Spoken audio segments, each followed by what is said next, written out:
Exit poll കണ്ട് India രാജ്യത്തെ trend വിലയിരുത്തിയവർ അമ്പെ പരാജയപ്പെട്ടിരിക്കുന്നു എന്ന രീതിയിലുള്ള സൂചനകളാണ് ആദ്യം മുതൽ വരുന്നത്.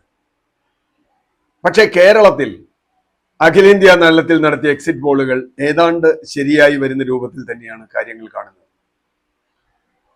ഇപ്പോൾ UDF ഇതുവരെ ലഭിച്ച സൂചനകൾ അനുസരിച്ച് UDF വളരെ വളരെ മുമ്പിലാണ്. 2019 അടുത്ത ഒരു പ്രകടനം തന്നെയാണ് അവർ കാഴ്ചവെക്കുക എന്ന് ഏതാണ്ട് ഉറപ്പായിരിക്കുന്നു. ഇവിടെ 17 സീറ്റുകളിൽ ഇപ്പോൾ അവർ മുന്നിലാണ്.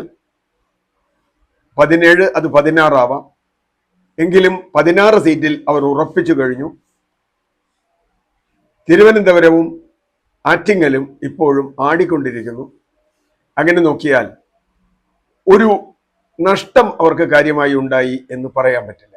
മാത്രവുമല്ല, പല മണ്ഡലങ്ങളിലും കഴിഞ്ഞ തവണ ലഭിച്ചതിനേക്കാൾ കൂടിയ ഭൂരിപക്ഷത്തിലേക്ക് കാര്യങ്ങൾ പോകുന്നു എന്നാണ് മനസ്സിലാവുന്നത്. അപ്പൊ കോഴിക്കോട് പോലെയുള്ള മണ്ഡലങ്ങളിൽ 1 ലക്ഷം കടന്നിരിക്കുന്നു ഭൂരിപക്ഷം. കഴിഞ്ഞ തവണ അത്ര ഉണ്ടായിരുന്നില്ല. അപ്പോൾ തീർച്ചയായും UDFന് വോട്ട് കൂടിയിരിക്കാൻ സാധ്യതയുണ്ട്. എന്തുകൊണ്ട് UDFന് വോട്ട് കൂടി? LDFന് ഇപ്പോഴും ഉറപ്പിച്ചു പറയാവുന്ന ഒരു മണ്ഡലമേ ഉള്ളൂ. ഇപ്പോഴത്തെ ട്രെൻഡ് വെച്ച് അത് ആലത്തൂരാണ്. ആറ്റിങ്ങൽ മാറിക്കൊണ്ടിരിക്കുന്നു. പരമാവധി വന്നാൽ 2 മണ്ഡലം, അതിനപ്പുറത്തേക്കില്ല. മറുവശത്ത് NDA ഒരു മണ്ഡലം ഉറപ്പിച്ചു കഴിഞ്ഞു, ഒരു മണ്ഡലം ആടിക്കൊണ്ടിരിക്കുന്നു. ഇവിടെ വളരെ കൃത്യമായ ഒരു പ്രകടനം ജനങ്ങൾ ചെയ്തിട്ടുണ്ട്. അതെന്താ? കേരളം ഭരിക്കുന്ന സർക്കാരിനെതിരായ കൃത്യമായ ജനവിധി തന്നെയാണ് ഇവിടെ ഉണ്ടായിട്ടുള്ളത്. ആ ജനവിധിയിൽ UDFനേക്കാൾ മെച്ചപ്പെട്ട കാൻഡിഡേറ്റിനെയോ അല്ലെങ്കിൽ അവസ്ഥയോ നിർത്തിയാൽ ആ ഫലം അവർക്ക് കിട്ടും. BJPക്ക് 2ഇടത്ത് കിട്ടുന്നതിന്റെ ഒരു കാരണം അതാണ്.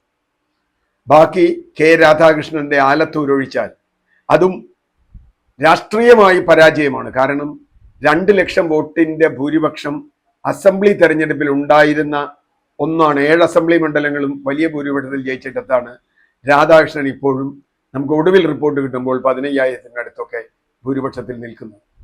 എന്ന് പറഞ്ഞാൽ അതിശക്തമായൊരു ഭരണവിരുദ്ധ വികാരം കേരളത്തിൽ ഉണ്ട് എന്ന് തന്നെയാണ് നമ്മൾ കാണേണ്ടത്.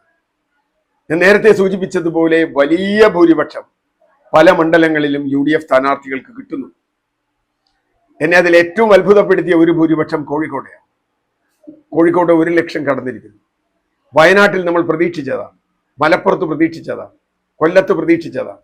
ഏതായാലും UDFന് ശക്തമായ മേൽക്കൈ പാർലമെന്റ് തെരഞ്ഞെടുപ്പിൽ ഉണ്ടാകും എന്ന പതിവ് കേരളം ഇത്തവണയും തെറ്റിച്ചില്ല. ഇനി സംശയമുള്ള സീറ്റുകളിൽ പോലും വലിയ തോതിൽ ഒരു മാറ്റമുണ്ടാകാൻ സാധ്യതയില്ല. അങ്ങനെ വന്നാൽ പിണറായി സർക്കാരിനെതിരായ ഒരു വിധി എന്ന് തന്നെ ഈ ജനവിധി എഴുതേണ്ടി വരും എന്നാണ് ഞാൻ കാണുന്നത്.